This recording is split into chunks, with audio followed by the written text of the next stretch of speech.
Las conquistas realizadas por los cristianos a lo largo del siglo XII y XIII no habrían servido de nada si no se hubiese logrado simultáneamente atraer a pobladores del norte para ocupar las tierras.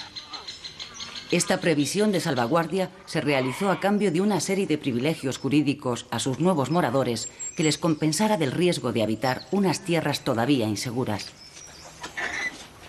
Los señores se vieron obligados a reforzar con lazos jurídicos el asentamiento de los campesinos a las nuevas tierras para impedir que pudieran abandonarla, lo que originó no solo una mejora de sus condiciones materiales, sino que evitaron un desplazamiento hacia el sur.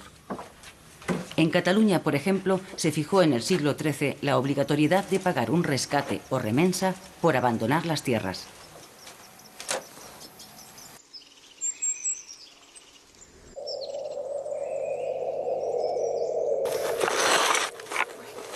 Al término poblar no hay que darle el sentido tradicional que tiene en castellano, sino que su significado sería el de una organización político-administrativa o de dependencia señorial que aseguraba la existencia estable de un poder dominante.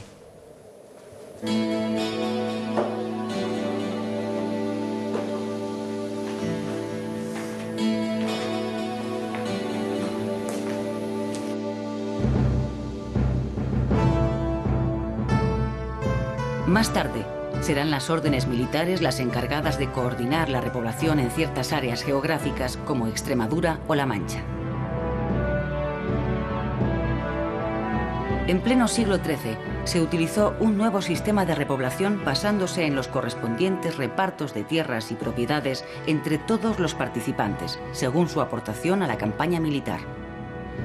Estas reparticiones afectaron, entre otras áreas, a las de Baleares, Valencia, Murcia o Andalucía.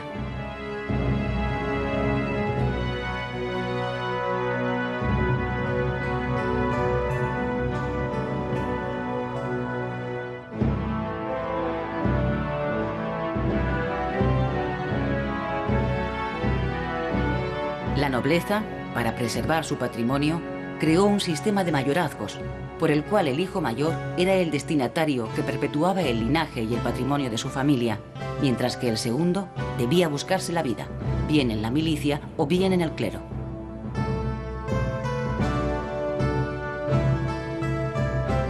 La influencia nobiliaria hizo que en Andalucía y en otras áreas del centro peninsular predominaran los grandes latifundios, cuyos propietarios serán los artífices de la repoblación de las ciudades.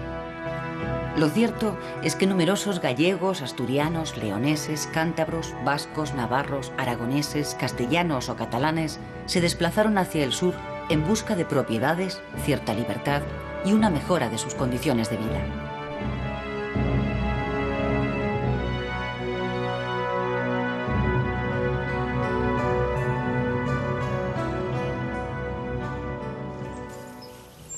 La repoblación estuvo dirigida por el mismo rey o por personas cercanas a su entorno, encargadas de organizar los concejos, así como los fueros o privilegios de los municipios más ventajosos.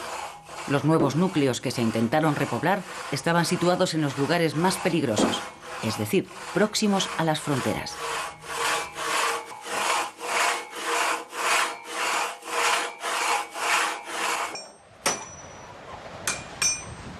A partir de esta época, los núcleos urbanos surgidos junto al Camino de Santiago irán perdiendo una buena parte de su fuerza económica en favor de los nuevos burgos del sur que suministrarán los productos necesarios para un comercio activo.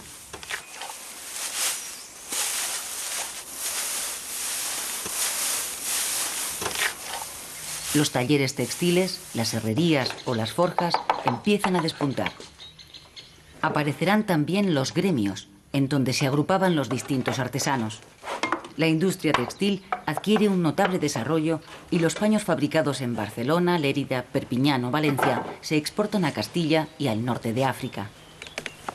La construcción naval se concentra en Valencia, Mallorca y Tortosa, al tiempo que adquieren una notable importancia la elaboración de joyas, la artesanía del coral, la fabricación del vidrio y la producción del jabón.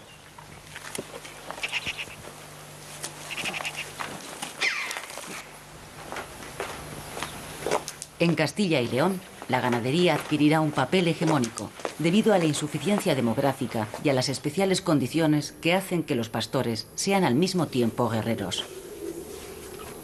Su fuerza económica y militar les lleva a convertirse en dirigentes de los concejos, procurando dedicar las mejores tierras a sus pastos. Las agrupaciones o mestas locales de ganaderos se crearán para encontrar nuevas tierras a costa de los concejos vecinos o de los propios musulmanes, y conforme avanza la frontera hacia el sur, se irá consolidando la trashumancia, al comprobar que los pastos son insuficientes. Alfonso X reconoció en el año 1273 al honrado Concejo de la Mesta, merced al cual los ganaderos lograron acuerdos válidos para todo el reino que serían de suma importancia para el futuro del sector y de la economía castellana. 1,5 millones de cabezas de ganado ovino había en Castilla y León a principios del siglo XIV, cifra que aumentó gracias a la coyuntura internacional, que hizo que se interrumpiera el abastecimiento de lana inglesa a los telares de Flandes, lo que permitió a Castilla suplir el suministro de dicha materia prima.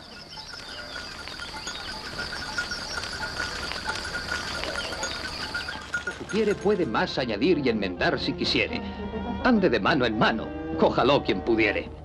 Durante los siglos IX al XII, la descomposición de la lengua latina dio paso a la aparición de las lenguas romances o románicas, que en la península fueron las más importantes: el mozárabe, el galaico-portugués, el castellano y el catalán. Otras con menor incidencia geográfica fueron el asturiano, el bable, el leonés y el navarro-aragonés, mientras que en sus valles se mantuvo el vasco, el euskera, hablado en áreas de los reinos de Navarra, Castilla y Francia. Y 1000 pecados otros, fantasías y espantos. El castellano, dialecto románico surgido en Castilla, nació en una franja montañosa mal romanizada, inculta y con raíces prerromanas. La modalidad idiomática navarro-aragonesa, hablada en el lugar en donde confluían 3 reinos, Castilla, Navarra y Aragón, daría origen en el siglo X a los primeros documentos peninsulares en una lengua romance: las glosas emilianenses y las glosas silenses. Del año 1042 datan las primeras jarchas escritas en romance castellano, aunque con caracteres arábigos o hebreos. Estos primeros textos no se ajustaban a una única norma ortográfica. Sería a partir del rey Sabio, quien publicó sus obras en castellano en vez de en latín, cuando se produjo una cierta uniformidad en todos los documentos. En la historia lingüística del castellano se pueden distinguir 2 etapas. La primera, denominada romance, en donde las variedades se van homogeneizando en torno al habla de Burgos, primer centro de nivelación del idioma, y la segunda, llamada castellana, que comienza a partir de la magna obra de Alfonso X. Por influencia del derecho romano, surgió en Castilla el más grande monumento de la ciencia jurídica medieval, las Partidas de Alfonso X, intento de ordenación de la vida pública dominado por la idea romanista de que la justicia, y por tanto su regulación, la ley, es una y uniforme para todos. Monumento teórico que revela hasta qué punto las corrientes ideológicas y la realidad marchaban por caminos distintos.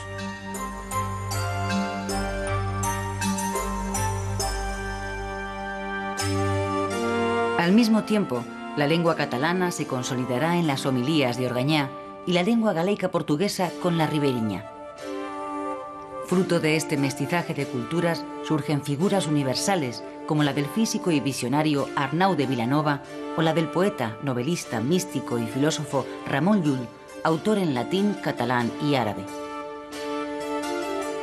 Ramon Llull redactaba por primera vez en catalán conceptos y tratados filosóficos, abandonando el latín. Combatió la teoría de tipo averroísta sobre la doble verdad: hay una verdad para la fe y otra para la razón. Llull uniría ambas verdades al declarar que la verdad de la fe puede ser probada por la razón. El mallorquín Ramon Llull, autor de la obra enciclopédica Arbre de Ciencia, no tuvo ningún reparo en confesar sus analogías con la mística sufí en su Libre d'Amic e Amat. Este libro delicioso es un claro ejemplo del mudejarismo literario. Según Llull, el amado, o sea, Dios, está en el recuerdo del amigo. En su obra Libre del Gentil y els tres savis, un cristiano, un musulmán y un judío platican amistosamente sin utilizar la menor acritud mientras exponen los contenidos de sus respectivas creencias.